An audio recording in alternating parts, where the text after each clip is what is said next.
Hello, students. Very good morning to all of you. सबसे पहले तो मैं आपको एक इन्फॉर्मेशन देना चाहता हूँ कि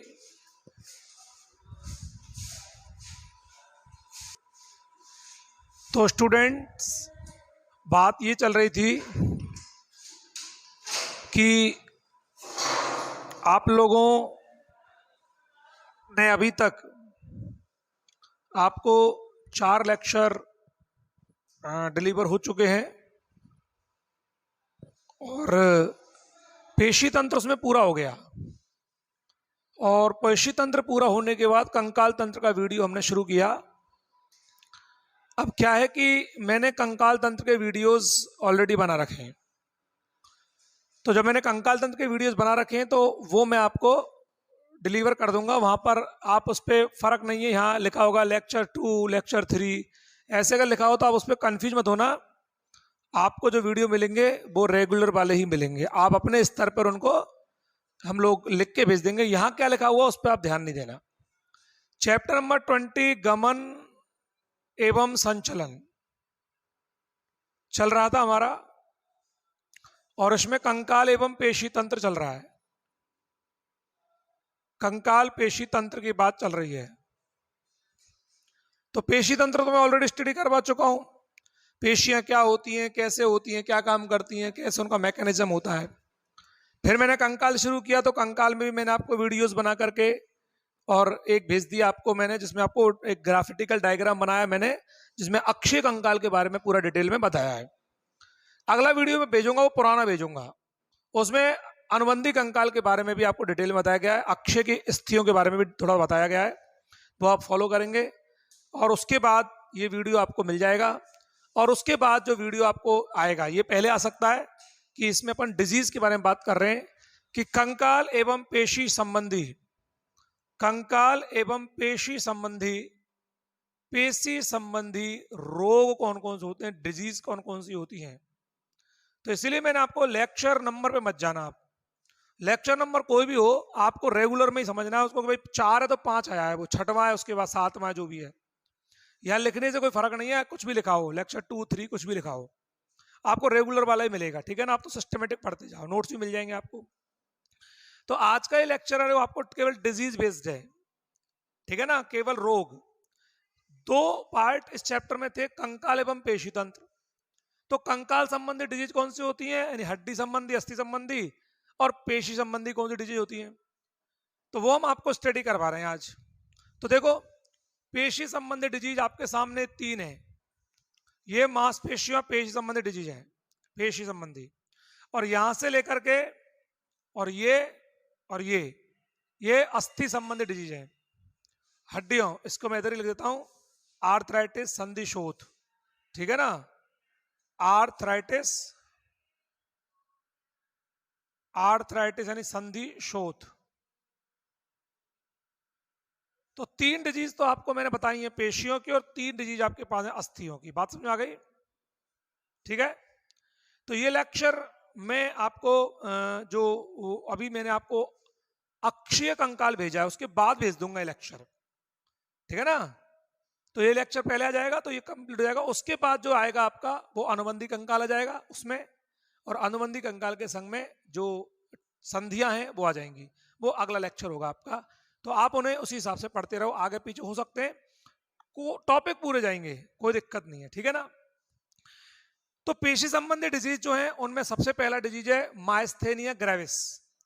माइस्थेनिया ग्रेविस इसका नाम है, पेशियों की बीमारी है, मांसपेशियों की दिक्कत है, प्रॉब्लम है। एक्चुअल में इसमें होता क्या है वो समझना है। दूसरी बीमारी है पेशीय दुष्पोषण, मतलब मांसपेशियों को पोषण कम मिला। और तीसरी बीमारी है टिटनेस यानी अपतानिका। तीनों की चर्चा करते हैं, मांसपेशी संबंधी बीमारी है। सीधी सी बात है, पेशी यदि प्रॉब्लम में है तो कंकाल भी प्रॉब्लम में है। इसलिए पेशी की पहली बीमारी है माइस्थेनिया ग्रेविस। इसमें क्या होता है, ये एक स्व प्रतिरक्षी रोग है। स्व प्रतिरक्षी रोग क्या होता है, ऑटो इम्यून डिजीज। वो क्या होती है, वो क्या होती है कि हमारा शरीर हमसे ही लड़ता है, बाहर नहीं लड़ता, हमसे ही लड़ता है। हमारे शरीर में प्रतिरक्षी इतने ज्यादा बन जाते हैं कि उनमें आपस में लड़ाई हो जाती है। हमारे शरीर के प्रतिरक्षी और हमारे, जैसे मानो एक देश है उसमें सेना है और स्टेट में पुलिस है, तो पुलिस और सेना दोनों लड़ जाएं तो एक देश में तो लड़ाई होगी तो गलत बात है ना, दूसरे से लड़ना चाहिए हमको, हम तो अपने आप में लड़ रहे हैं। तो हमारे प्रतिरक्षी हमारे ही दूसरे प्रतिरक्षों से लड़ना शुरू हो जाते हैं तो हमारे शरीर का नुकसान हो जाता है। इसी प्रकार का ये रोग है स्व प्रतिरोक्षी रोग, जिसमें तंत्रिका पेशी संधि प्रभावित होती है। ध्यान देना, तंत्रिका पेशी संधि। जब मैंने आपको मांसपेशियां पढ़ाई थी, पेशियां पढ़ाई थी, तो मैंने ऐसे चित्र बनाया था सार्कोलेमा, और सार्कोलेमा पर मैंने आपको ऐसे सोडियम बनाए थे, सोडियम। यहां पर तंत्रिकाएं ऐसे मैंने नहीं बनाया था, तंत्रिका लगी होती है इससे तंत्रिका, और इन तंत्रिकाओं से एसिटाकोलिन आता है पदार्थ। अरे भाई, आपको आप हाथ को हटाओगे क्यों? अगर आपको संवेदना मिलेगी तो ही हटाओगे ना। मैंने चुभन की तो चुभन कहां से पता चले आपको? चुभन क्योंकि तंत्रिका उस चुभन को लेकर के, उस दर्द को लेकर के गई, तो तंत्रिका वहां पर जाकर के पेशी को जाती है और पेशी कहती है हटा हाथ को, तो हटा लिया। तो तंत्रिका और पेशी के बीच में कॉम्बिनेशन होता है। तंत्रिका, हमको पता कैसे लगता है कि आप पीछे से सुई चुभो दी, हमको कैसे पता लगा सुई चुभोई? हमसे तंत्रिका लेकर आई उसको और उसने पेशी, और फिर हम तुरंत हट जाते हैं, मुड़ जाते हैं। क्यों मुड़ गए? क्योंकि तंत्रिका लेकर के पेशी तक गई और पेशी को बोला हट जा, पेशी हट गई। तो तंत्रिका पेशी का एक जॉइंट होता है। तो इस डिजीज में क्या होता है, तंत्रिका पेशी के जॉइंट के बीच में प्रॉब्लम हो जाती है, पता नहीं चल पाता। और जब पता नहीं चल पाता, ऐसी स्थिति के अंदर क्या हो जाता है कि जो पेशी होती है वो काम नहीं कर पाती है ढंग से। और अगर पेशी काम नहीं कर पाती है, ठीक है ना, इसे पेशी का लकवा भी कहते हैं, पेशियों का लकवा भी कहते हैं। पेशियों का लकवा मार गए भैया। लकवा कैसे कहते हैं? यार तुमको पता ही नहीं चला कि कोई दिक्कत है, किसी ने सुई चुभोई, आपको आइडिया ही नहीं है। क्यों नहीं है? क्योंकि तंत्रिका ने तो जाकर बोला लेकिन पेशी काम नहीं कर रही है। तो ऐसी स्थिति में एक स्व प्रतिरोक्षी रोग है जिसमें तंत्रिका पेशी की संधि प्रभावित होती है। और तंत्रिका पेशी की जब संधि प्रभावित होती है तो ऐसी स्थिति के अंदर मांसपेशियों में और तंत्रिकाओं के बीच में जो जॉइंट होता है उसमें एक प्रॉब्लम क्रिएट हो जाती है, और उस प्रॉब्लम की वजह से प्रॉब्लम होती है जिसके कारण से जो पेशियां नष्ट होने लग जाती हैं। इसे मांसपेशियों का लकवा भी कहते हैं। समझ में आगे बात नहीं आई? ठीक है ना। तो ये मांसपेशियों का लकवा भी कहा जाता है। पैरालाइसिस ऑफ द मसल्स, लकवा मार के मांसपेशियों को, तो मांसपेशी अपने कार्य नहीं कर पाएंगी, फ्लेक्सिबिलिटी उनकी नहीं हो पाएगी। ठीक है। दूसरा है पेशीय दुष्पोषण। इसमें क्या होता है, पेशियों को प्रॉपर तरीके से न्यूट्रिशन नहीं मिलता, पोषण नहीं मिलता। तो न्यूट्रिशन यानी पोषण नहीं मिलता तो उनको कम पोषण से पेशियां धीरे धीरे करके, स्लो स्लो करके मरने लग जाती हैं, डाइड हो जाती हैं, डेथ हो जाती है उनकी। धीरे धीरे करके उनकी डेथ हो जाती है। अनुक्रमित अपहासन, अनुक्रमित माने धीरे धीरे करके मरना। और एक स्थिति ऐसी आती है पेशी अपनी क्रियाशीलता खो देती है और लास्ट में मांसपेशी काम ही नहीं कर पाती।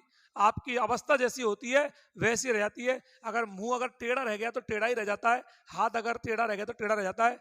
इसे पेशीय दुष्पोषण कहते हैं, जिसमें पेशियां धीरे धीरे करके अपनी क्रियाशीलता को खो देती हैं, नष्ट हो जाती हैं, उनको पोषण प्रॉपर तरीके से नहीं मिलता है। समझ में आ गया होगा दूसरा डिजीज कि पेशीय दुष्पोषण क्या होता है।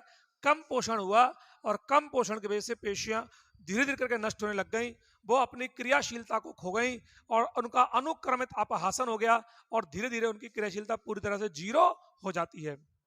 तीसरा होता है टिटनस या अपतानिका।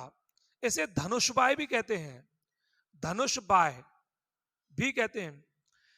और इसमें क्या होता है, ये एक्चुअल में एक बैक्टीरिया से होता है जिसे बोलते हैं क्लोस्ट्रीडियम, क्लोस्ट्रीडियम टिटेनी, टिटेनी, जो कि जंग लगे औजारों में, गोबर के अंदर, मिट्टी के अंदर पाया जाता है। और जब कभी हमें किसी पत्थर से चोट लगती है, किसी हथियार से चोट लगती है, जंग लगे हथियार से चोट लगती है, हम लोग गिर जाते हैं, चोट ज़्यादा लग जाती है, तो उस वक्त डॉक्टर आपको एक ATS लगाता है, एक इंजेक्शन लगाता है, anti tetanus serum, anti tetanus serum. वो टिटनस से बचने को लगाता है। क्यों लगाता है?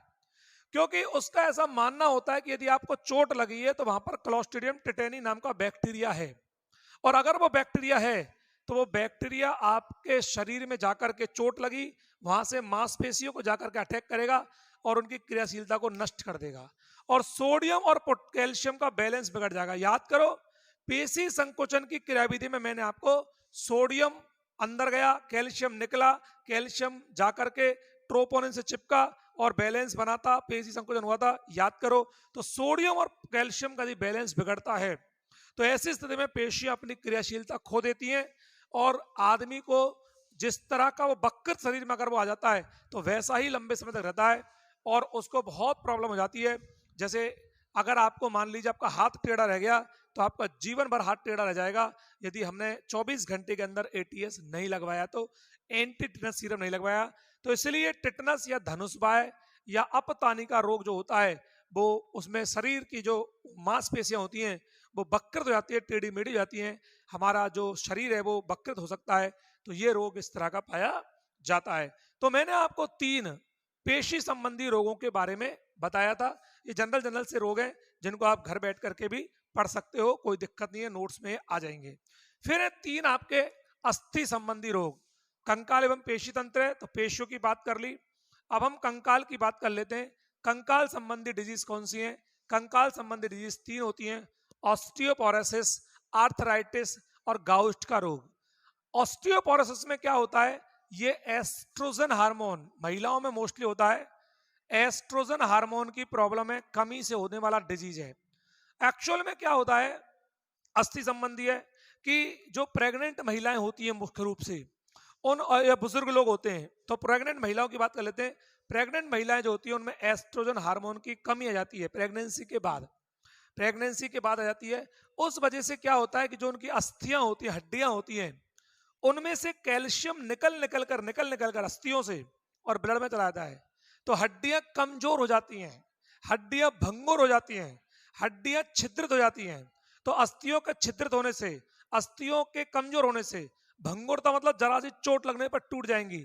तो जो प्रेगनेंसी के दौरान महिलाओं को इसीलिए क्या किया जाता है, प्रेगनेंसी के दौरान उनको कैल्शियम आयन बहुत ज्यादा प्रोवाइड करवाए जाते हैं, क्योंकि कैल्शियम यदि होगा तो कैल्शियम से अस्थि मजबूत होगी, मजबूत होगी तो दिक्कत नहीं आएगी। इसलिए ऑस्टियोपोरोसिस का हिंदी मीनिंग होता है अस्थि सुषिरता या अस्थि छिद्रता, हड्डियों में छिद्र बन जाना, क्योंकि हड्डियों से कैल्शियम निकल निकल करके ब्लड में आने लग जाता है।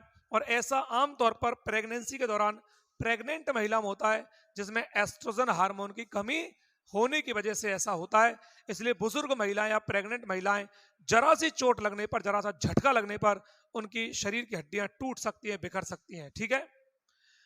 गाउट के रोग में क्या होता है कि यूरिक अम्ल जमा हो जाता है। अगर हमारे शरीर में ब्लड के अंदर यूरिक अम्ल की मात्रा बढ़ गई, यूरिक अम्ल की मात्रा बढ़ गई तो यह यूरिक अम्ल क्या करता है, शरीर से निकल नहीं पाता उत्सर्जन के द्वारा। और अगर शरीर से वो उत्सर्जन के द्वारा नहीं निकल पाएगा तो हमारे जॉइंट में जाकर के जमा हो जाएगा, जोड़ों में जाकर के जमा हो जाएगा। और जोड़ का मतलब होता है अंगूठे का जोड़, ठीक है ना। जोड़ का मतलब होता है ठकने का जोड़, अंगूठे का जोड़, घुटने का जोड़। और अगर जोड़ों में जाकर के वो जमा हो गया, ठीक है ना, तो वो निकल नहीं पाएगा, वहां गांठ बन जाएगी, जो हमारी जॉइंट है वो मुड़ना बंद हो जाएंगे और उनमें दर्द की अवस्था आएगी। तो यूरिक अम्ल की मात्रा बढ़ने से, उसका प्रॉपर निष्कासन नहीं होने से ये गाउट का रोग होता है, जिसमें यूरिक अम्ल जॉइंट्स में जमा हो जाता है, अस्थियों के बीच जमा हो जाता है। इसलिए अस्थियां और भी कठोर हो जाती हैं, उनका मूवमेंट, उनका जो मोटिवेशन है वो कम हो जाता है। ठीक है। और लास्ट हो गया आर्थराइटिस, संधि शोथ, बुजुर्ग लोगों में आमतौर पर होता है। इनमें क्या होता है कि जो जॉइंट्स होते हैं, जो हमको पढ़ाए मैंने वीडियोस में, उन जॉइंट्स के अंदर क्या होता है, जो द्रव होता है, जो फ्लूइड होता है, जो स्मूथली जॉइंट्स को घुमाता है। अब जैसे हाथ है, इसको घुमा पा रहे हैं हम अच्छे तरह से, ठीक है ना, लेकिन हाथ घुमाया, जोर से दर्द हो गया, पेन हो गया। क्यों हो गया? क्योंकि अंदर की स्मूथनेस खत्म हो गई, अंदर का चिकनापन खत्म हो गया। तो जो जॉइंट होते हैं, हमारे जॉइंट होते हैं, हाथ का, पांव का, घुटने का, कोहनी का, उन जॉइंटों में सिनोवियल नाम का फ्लूइड भरा रहता है, द्रव भरा रहता है। उस द्रव की चिकनेपन की वजह से मूवमेंट रहता है और बुजुर्ग अवस्था आते आते वो चिकनापन, वो ग्रीसिंग जो होती है हड्डियों के बीच की, वो कम हो जाती है। इसलिए वहां पर कम होने से वहां शुष्कता आ जाती है, ड्राइनेस आ जाती है। इसलिए हाथ पांव को घुमाने में हमको दिक्कत आती है, चलने फिरने में दिक्कत आती है। और जॉइंट्स के ऊपर जो उनका शुष्कता होने से, जो घर्षण की वजह से दर्द की अवस्था आती है, जलन होती है, दर्द होता है, ऐसे अपन संधि शोथ कहते हैं। बुजुर्गों में बहुत ही कॉमन रोग होता है आर्थराइटिस। तो स्टूडेंट्स, इस वीडियो में मैंने आपको केवल डिजीज के बारे में बताया था, ठीक है ना। इससे पहले के वीडियो में जो आपको जो जाएगा उसमें आपको पहले हम इसी को भेजेंगे, तो पहले हम इसी वीडियो को भेजेंगे आपको। मैंने भेजा है, देखो अभी क्या हुआ है आपके साथ में कि हमने आपको पेशी की वीडियो भेज दी है, फिर हमने अस्थि वाला भेज दिया अक्षय कंकाल का, ठीक है। अब अक्षय के बाद में पहले इसको भेज रहा हूँ वीडियो को। तो इसमें मैं बोल चुका हूँ कि अगला वीडियो जो आएगा वो आपको अनुबंधी कंकाल का आएगा, और अनुबंधी कंकाल के संग में संधियों का आएगा।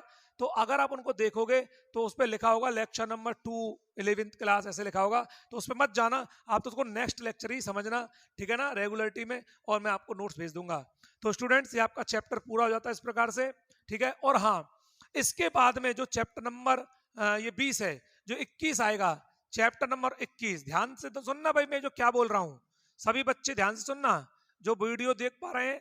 चैप्टर नंबर 21 इसको भी मैंने क्या है ऑलरेडी बना के रखा हुआ है, ठीक है ना। एक्चुअल में क्या था, लास्ट ईयर 12th क्लास की जो जो जो टॉपिक्स थे वो राजस्थान बोर्ड के थे, और 11th क्लास के टॉपिक यही थे एनसीईआरटी के। तो 11th तो एनसीईआरटी और 12th राजस्थान बोर्ड था, तो दोनों में कॉमन टॉपिक आ गए। तो हमने क्या किया, उन कॉमन टॉपिक्स की वीडियोस प्ले कर दिए, बना दिए आपको, ठीक है ना। अभी बनाए हैं हमने उसको, तो रिसेंटली दोनों को जाने के लिए। तो आपको चैप्टर 21 की वीडियोस में भी आपको कहीं कहीं पर चैप्टर 21 लिखा मिलेगा, और कहीं कहीं आपको वहां पर चैप्टर नंबर कुछ और लिखा मिलेगा, 12th क्लास ऐसे, 12th क्लास, 12th और 11th क्लास। तो घबराना नहीं है, आप तो इस पे मत जाना 12th क्यों लिखा हुआ है, आपको तो समझना है कि 11th का भी कॉमन टॉपिक है। तो आपको नेक्स्ट चैप्टर हम जो पढ़ाएंगे नर्वस सिस्टम और सेंसरी ऑर्गन्स, तो उसमें नर्वस सिस्टम यानी तंत्रिका तंत्र के बारे में बताया गया है, मस्तिष्क वगैरह के बारे में, और सेंसरी ऑर्गन आंख वाक के बारे में बताया गया है। तो उसको आपको स्टडी करना है ढंग से, ध्यान से, ठीक है ना। तो इन चैप्टर पे मत जाना कि लेक्चर नंबर क्या लिखा हुआ है या चैप्टर नंबर क्या लिखा हुआ है, आपको वो वीडियोस हैं, आप अपनी किताब लेके बैठना कि आपको टॉपिक आपके हैं या नहीं है, उससे मतलब नहीं है कि ये, क्योंकि बायोलॉजी बायोलॉजी है, वो 11th और 12th और सब मिक्स होकर के बना देते हैं, ठीक है ना। तो आपको तो टॉपिक मिलना चाहिए, आपको टॉपिक मिलेगा, और बाकी मैं नोट्स भेजता ही हूँ, ये बात आप ध्यान रखना विशेष रूप से। तो वो आपको भेजता रहूंगा, नेक्स्ट जो आपको 21वें 22वें पार्ट है उनके आपको कॉमन वीडियोस मिलते रहेंगे। समझ में आ गया? कोई प्रॉब्लम हो आप मुझे पूछ सकते हो, आप मुझे पर्सनली व्हाट्सएप पे कर सकते हो कि सर ये दिक्कत है, मैं आपको सॉल्व आउट कर दूंगा। Thank you very much.